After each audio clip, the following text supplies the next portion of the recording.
நாளைக்கு நம்ம பிரதமர் மோடிய கூட ட்ரம்ப் கடத்தலாம். காங்கிரஸ் தலைவர் கிளப்பிய பகீர் பீதி. வெனிசுலா அதிபர அமெரிக்கா அத்துமீறி கைது செஞ்சது ஐநா சட்டத்துக்கே எதிரானதுன்னு காங்கிரஸ் மூத்த தலைவர் பிருத்விராஜ் சவான் குந்தளிச்சிருக்காரு. ஒரு தேர்ந்தெடுக்கப்பட்ட அதிபர இப்படி கடத்துறது ஜனநாயக படுகொலைன்னு சொல்றாரு.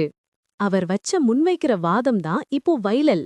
இன்னிக்கு வெனிசுலாக்கு நடந்தது நாளைக்கு வேற எந்த நாட்டுக்கும் நடக்கலாம். ஏன் நாளைக்கு இது இந்தியாவுக்கும் நடக்கலாம். நம்ம பிரதமர் மோடிய கூட ட்ரம்ப் கடத்தலாமே அப்படின்னு ஒரு ஷாக்கிங் கேள்வியை கேட்டிருக்காரு. அமெரிக்காவின் இந்த அராஜக போக்கு உலக நாடுகளோட இறையாண்மைக்கே ஆபத்துன்னு அவர் எச்சரிக்கிறாரு.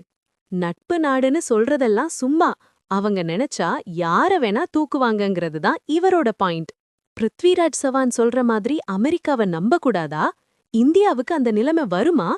உங்க கருத்து என்ன? கமெண்ட்ல சொல்லுங்க.